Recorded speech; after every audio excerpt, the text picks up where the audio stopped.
बिस्मिल्लाहिर्रहमानिर्रहीम अस्सलाम वालेकुम। सीन कुछ इस तरह है जी कि शाह होनी रूटर मारन लगे थे जी, आबशाह सरकार होनी जी। तो मैं कहा चलो एक वीडियो शेयर कर देंगे हैं जी। ਤੁਹਾਡਾ दोस्त भाई सफियान गिल है जी, ट्रैक्टर पॉइंट यूट्यूब चैनल तो। मैं कहा चलो एक रूटर की वीडियो ਤੁਹਾਡੇ तक शेयर करते हैं जी। तो सो आप पहले ट्रैक्टर के हवाले नाल गलबात करते हैं शाह साहब होना नाल। फिर ट्रैक्टर आप किहड़ा मॉडल है शाह साहब होना कोल, और रूटर कित्थे दा बनया और किन्ने क टायर आ। अस्सलाम वालेकुम शाह जी। वालेकुम सलाम। शाह साहब की हाल चाल आ? अल्लाह दा शुक्र, अल्लाह दा शाह जी सवेरे सवेरे अज रूटर मारन आ गए जी। हाँ जी, अच्छे सवेरे आ गए। अच्छा अच्छा जी। अच्छा शाह साहब ये किहड़ा मॉडल है ट्रैक्टर का जी? ये ट्रैक्टर 95 मॉडल है। 95 मॉडल। अच्छा ये चलदा लिया सीगा कि 0 मीटर लिया सी? चलदा लिया सी। ये किन्ने च लिया सीगा जी उदों? ये उदों 5 ਲੱਖ ਚ ਲਿਆ ਸੀ। 5 ਲੱਖ च। ਤੇ ਹੁਣ ਤੇ ਇਹਦੀਆਂ ਕੀਮਤਾਂ ਬਹੁਤ ਹੋ ਗਈਆਂ ਜੀ। 15-20 ਲੱਖ ਦੇ ਕਰੀਬ ਹੈ ਜੀ। यानी कि ट्रैक्टर 15-20 ਲੱਖ ਰੁਪਏ ਦੇ ਕਰੀਬ ਹੋਣਾ ਹੈਗਾ ਜੀ। शाह साहब ਇਹਨਾਂ ਤੁਸੀਂ ਹਾਂਜੀ ਜੈਨੂਅਨ ਆ ਸਾਰਾ ਬਲੈਕ। यानी कि सारा ਜੈਨੂਅਨ ਹਾਲਤ ਦੇ ਵਿੱਚ ਹੈ। ਤੇ ਇਹ शाह साहब ਆਪਣਾ ਇਹਨਾਂ ਕਿੰਨੇ ਕੁ ਏਕੜ ਦਾ ਜ਼ਿਮੀਂਦਾਰਾ ਕਰਦੇ ਤੁਸੀਂ ਜੀ? ਇਹਨਾਂ ਮਰਬੇ ਦਾ ਜ਼ਿਮੀਂਦਾਰਾ ਮਰਬੇ ਦਾ ਜ਼ਿਮੀਂਦਾਰਾ ਕਰਦੇ ਆ। ਅੱਛਾ ਜੀ। ਤੇ ਪਿੱਛੇ ਰੂਟਰ ਕਿੱਥੇ ਦਾ ਬਣਿਆ ਜੀ? ਇਹ ਜ਼ਫਰ ਜਵੇਦ ਵਾਲਿਆਂ ਦਾ ਜ਼ਫਰ ਬਣਿਆ। ਗੋਜਰੇ ਦਾ ਕਿੰਨੇ ਬਲੇਡ ਆ ਜੀ? ਇਹਦੇ 54 ਬਲੇਡ ਆ ਜੀ। 54 ਬਲੇਡ ਠੀਕ ਹੋ ਗਿਆ। ਅੱਛਾ ਜੀ। ਤੇ ਕਿੰਨਾ ਕੁ ਇੱਕ ਕਿੱਲੇ ਤੇ ਡੀਜ਼ਲ ਬੀਜੂਗਾ ਰੂਟਰ ਤੇ ਜੀ? ਇਹ 1 ਕਿੱਲੇ ਦੇ ਉੱਤੇ 6 ਤੋਂ 7 ਲੀਟਰ ਪੀਊਗਾ। रूसी ट्रैक्टर ਜਿਹੜਾ 6 ਤੋਂ 7 ਲੀਟਰ ਕਿਹੜੇ ਗੇਅਰ ਦੇ ਵਿੱਚ ਜੀ ਚਲਾਉਂਗੇ? ਪਹਿਲੇ ਲੋਚ ਪਹਿਲੇ ਲੋਹ ਦੇ ਵਿੱਚ, ਯਾਨੀ ਕਿ ਧੰਨ ਕਰਾ ਦੇਗਾ ਜੀ। ਚੌਥੇ ਜੇ ਉਹਦਾ ਕਿੱਲਾ ਬਾਉਣਾ ਹੋਵੇ 2 ਲੀਟਰ ਨਾਲ ਵੀ ਵਾਹ ਸਕਦੇ ਆ। ਅੱਛਾ ਅੱਛਾ, ਯਾਨੀ ਕਿ ਜੇ ਚੌਥੇ ਚਲਾਉਣਾ ਹੋਵੇ ਤੇ ਨਹੀਂ ਨਹੀਂ, ਇਹ ਤਾਂ ਫਿਰ ਧੱਕੇਸ਼ਾਹੀ ਹੈ ਜੀ ਜ਼ਿਮੀਂਦਾਰ ਨਾਲ ਵੀ ਤੇ ਜੀ ਕਹਿ ਲਓ ਕਿ। ਅੱਛਾ ਜੀ, ਆਪਾਂ ਬਲੇਡ ਤੁਹਾਨੂੰ ਦਿਖਾਉਂਦੇ ਹਾਂ ਜੀ ਰੂਟਰ ਦੇ, ਤੁਸੀਂ ਚੈੱਕ ਕਰ ਸਕਦੇ ਆ ਜੀ। ਬਿਲਕੁਲ 0 ਬਲੇਡ ਆ ਜੀ। ਤੇ शाह साहब ਹੁਣੀ ਚਲਾਉਣਗੇ, ਸਾਨੂੰ ਇਹਦੀ ਪਰਫਾਰਮੈਂਸ ਚੈੱਕ ਕਰਾਉਣਗੇ। ਤੇ ਆਪਾਂ ਇੱਕ ਵਾਰੀ ਟਰੈਕਟਰ ਦੀ ਲੁੱਕ ਦਿਖਾ ਦਿੰਦੇ ਹਾਂ ਜੀ। 95 ਮਾਡਲ ਰੂਸੀ ਟਰੈਕਟਰ ਆ ਜੀ, MTZ50 ਜੀ। ਤੇ ਲੋਕ ਇਹਦੇ ਬੜੇ ਸ਼ੌਕੀਨ ਵੀ ਆ ਟਰੈਕਟਰ ਦੇ ਜੀ। ਮਾਡਲ ਹੀ ਬਹੁਤਾ ਸੋਹਣਾ ਜੀ, ਇਸ ਕਰਕੇ ਚਲੋ शाह साहब ਜੀ ਮਾਰੋ ਸਲਫ ਤੇ ਸਾਨੂੰ ਚੈੱਕ ਕਰਵਾਓ ਜੀ।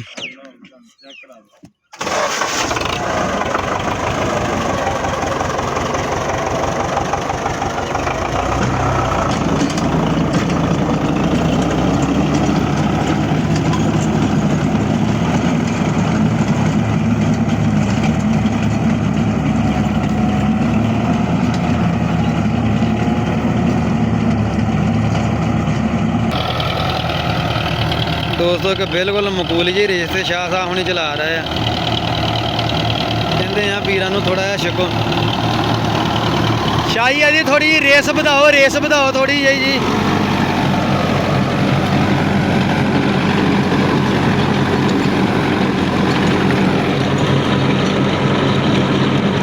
या थोड़े जे RPM ਵਧਾਏ ਆ ਜੀ, ਤੇ ਫੇਰ ਭੋਰਾ ਕੋ ਰੂਟਰ ਦੇ ਸਵਾਦ ਨਾਲ ਲੱਗਣ ਲੱਗਾ ਜੀ।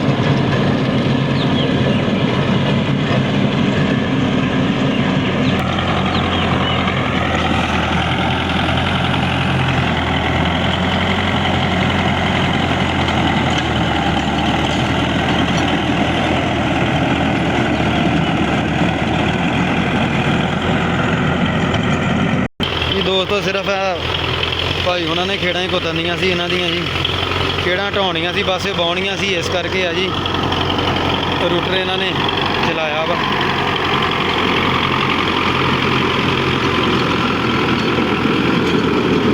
मट्ठी रेस ते जी रूसी चल रहा वा। शाह साहब उन्होंने रूटर भी नहीं लैवल दे विच कीता जी। क्रॉस शाफ्ट इदां ਚੱਲਣ ਦਿਆ ਵੀ ਜਿੱਦਾਂ ਕਿ ਉਹਨੂੰ ਕਹਿੰਦੇ ਇੱਕ ਸਾਈਡ ਤੇ PTO ਇਹਦੀ ਹੁੰਦੀ ਹੈ।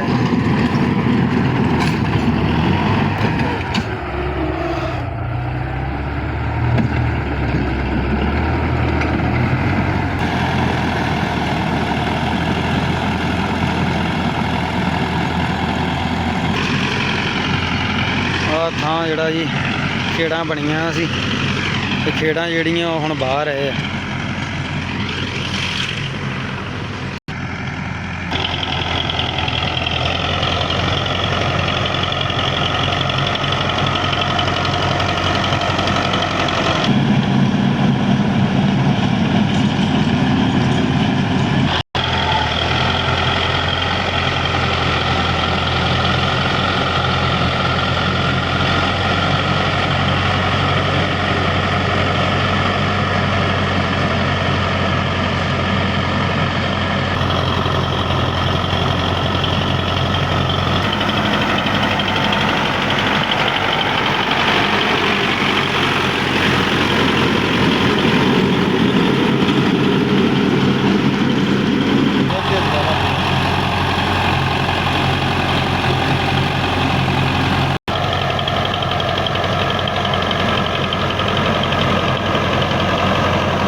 ਲੋ ਜੀ ਦੋਸਤੋ, ਥਾਂ ਹੋ ਚੱਲਾ ਬਖ ਸਾਰਾ ਜੀ।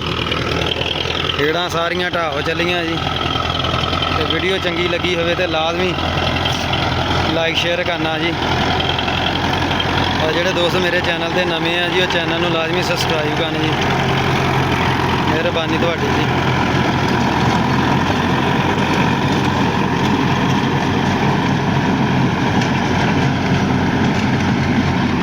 ਆਹ ਥਾਂ ਜੀ ਸਾਰਾ ਜੀ ਤਕਰੀਬਨ ਬਾਹ ਹੋ ਗਿਆ ਜੀ। ਸ਼ੁਕਰੀਆ, ਅੱਲਾ ਹਾਫਿਜ਼।